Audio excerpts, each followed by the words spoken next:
This is problem 4-147. It's on page 189. Determine the intensities of W1 and W2, which are distributed loads, acting on the bottom of the slab so that this loading has an equivalent resultant force that is equal but opposite to the resultant of the distributed load or loading acting on the top of the plate. Well, first things first, let's see what this looks like. If you look at the image, it consists of three segments. Let me just draw those segments, I guess. Segment 1 looks about like this. There's a 300 pound force per foot load on the right-hand side. And it starts from 0 and increases to that 300 pounds per foot over 3 feet. And then the center segment is a distributed load, but it's a constant distributed load, magnitude 300 pounds per foot, and that occurs for 6 foot of length. Okay.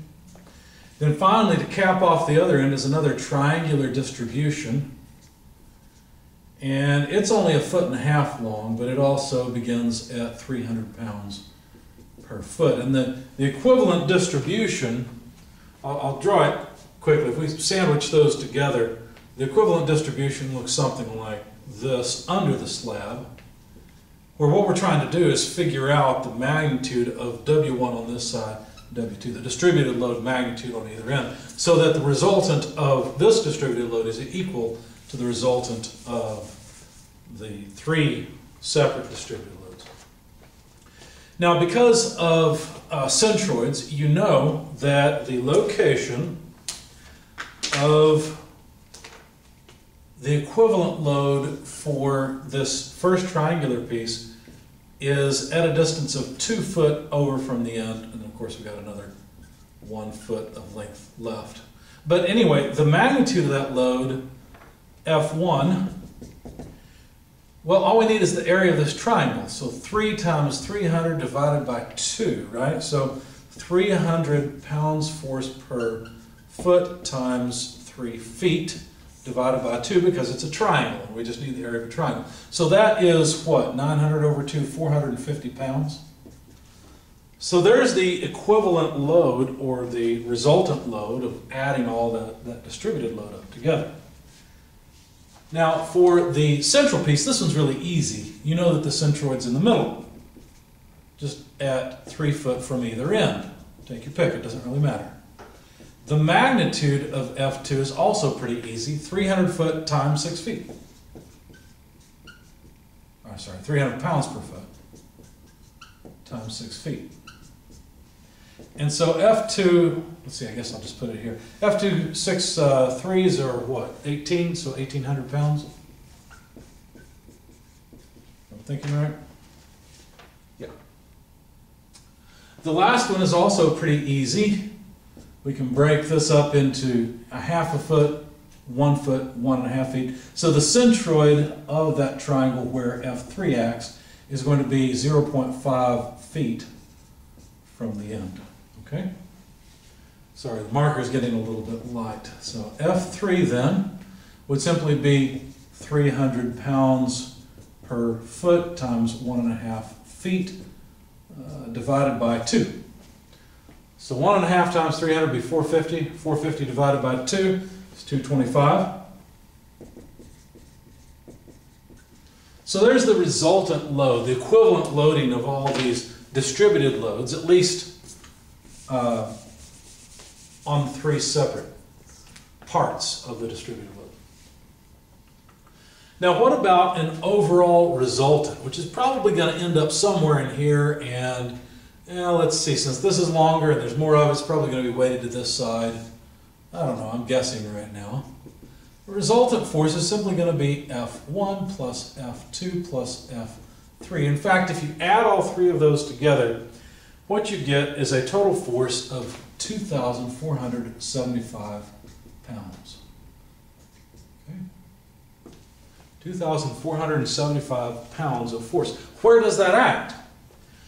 Well, all we have to do to get the location of the centroid is balance it out, right? In other words, the moment of this distribution plus the moment of this distribution plus the moment of this distribution equals the moment of this single force. Okay? And of course we can replace the distributions with the individual forces 1, 2, and 3. So what am I saying? Well, I'm saying that the resultant force Fr times its centroidal location x, which would be measured from this end, sandwiching them together now, imagine these are side by side, should be equal to F1 times its centroidal location plus F2 times its centroidal location, which we know is right here, which is what? 3 feet plus 3 feet is 6 feet, right? Plus F3 times its centroidal location, x3. So F1, let me change colors because the green's not coming out very good. F1 at 450 pounds. Now remember, we're going to have pounds times feet, so it'll be foot-pounds. There's no point in writing the units. X1, that's just 2 foot over.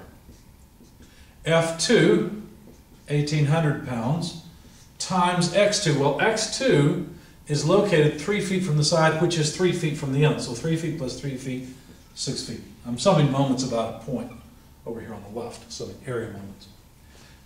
Plus 225 times, well, let's see, 3 plus 6 is 9, plus a half is 9.5. Okay? Now we already know Fr, that was 2,475 pounds. So all we got to do is solve for the unknown, which is the location of the force. So once you rearrange and solve for x bar, basically divide this side by 2,475, what you find is that the centroidal location, x bar, and I'm going to put it in blue even though I'm trying to use green for the overall resultant, is at 5.5909 repeating feet. Okay? So as I suspected, it's a little to the left of center. So we've got 3 plus 2.59 or so feet. Okay, so that's where the location of the centroid of the overall area is at, and the magnitude of the resultant. So now the question becomes, how do you design a distributed load such that it has a resultant magnitude and location right underneath that? So we'll call this side W1, this side W2. And what I'm going to do is break this up into 2 parts. I guess what I'll do, you know what, I'll just do it this way.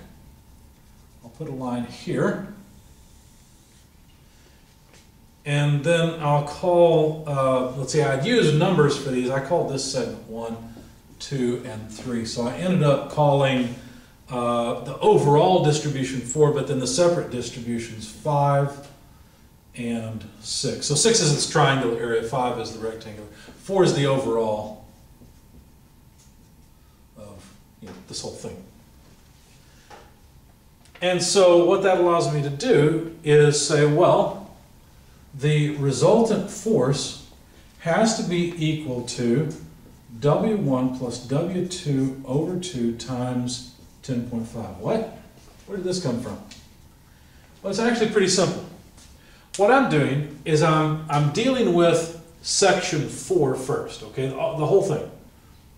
And what I'm doing is saying, well, whatever W1 is plus W2 divided by 2, that's the average distributed load.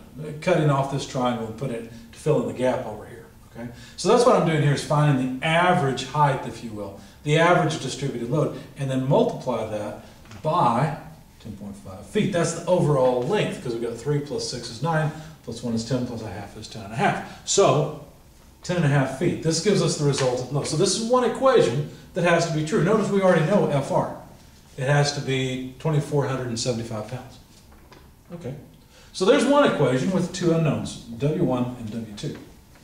The next thing we need to do is make sure that the moment of each of these distributions will give us an x position that we already know.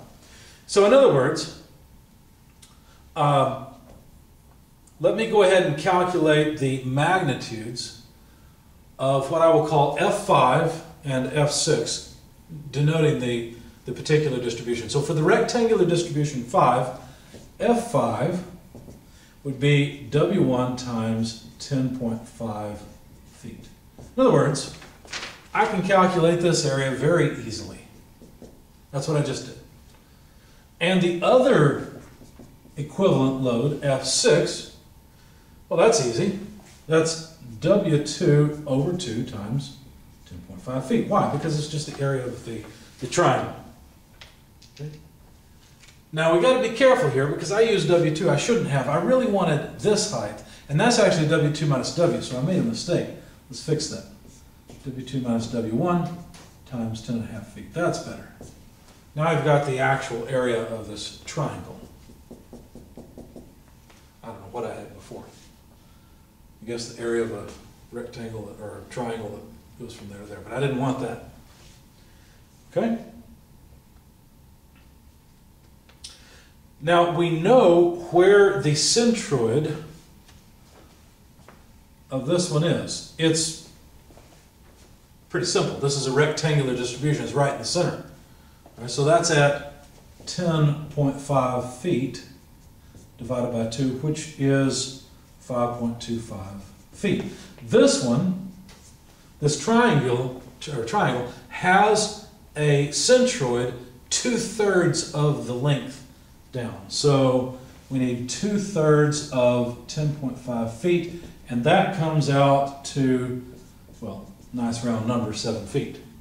Probably why they chose 10.5 feet for this problem. And so now, in order to locate the average position of the resultant force, all we got to do is balance the resultant force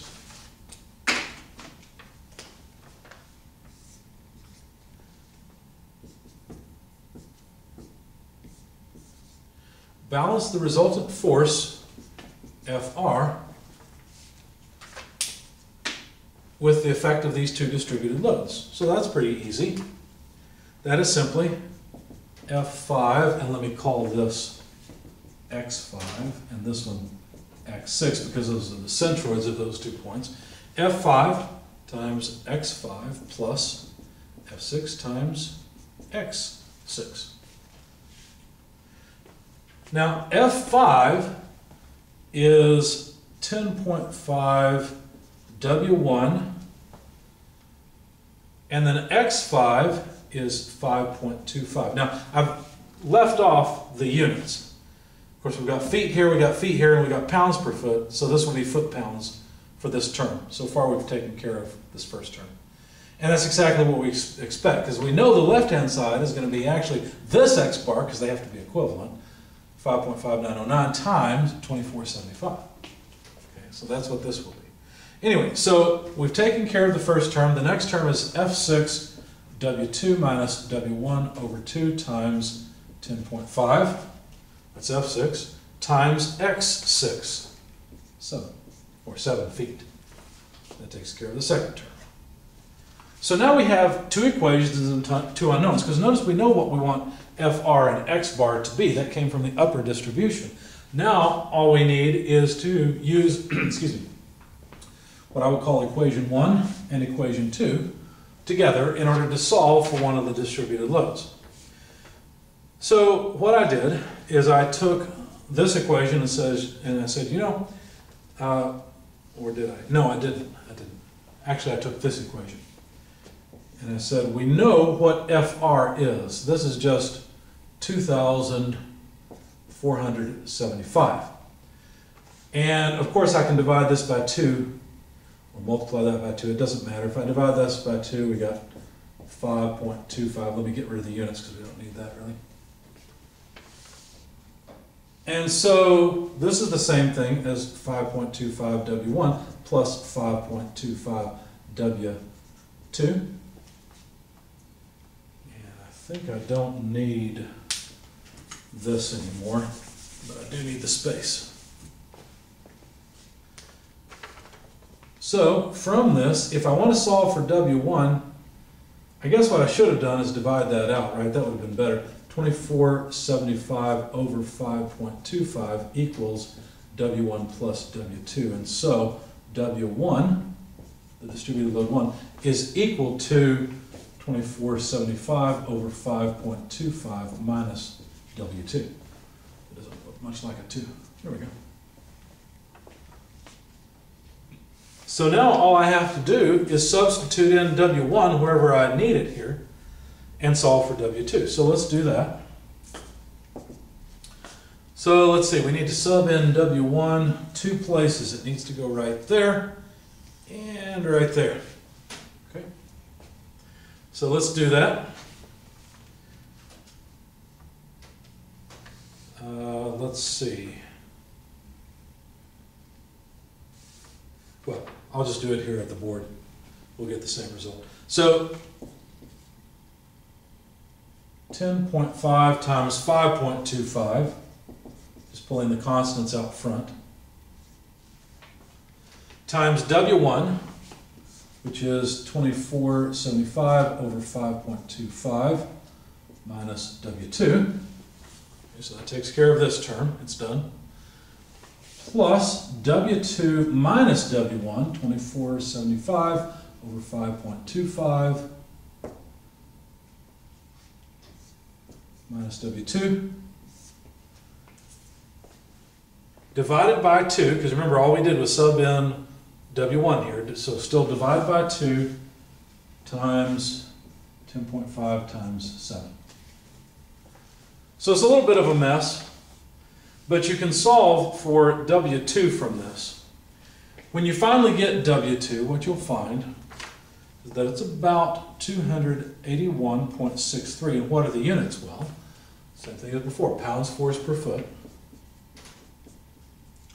And then you can substitute in W2 here, or say here, and solve for W1. When you do that, this is equation 1 that implies this, you find that this is about 189.80 pounds force per foot. And so there are the two magnitudes of load at either end of this distribution that are necessary in order to come up with an equivalent supporting load at the same location and magnitude as the three distributed loads on the top of the slab.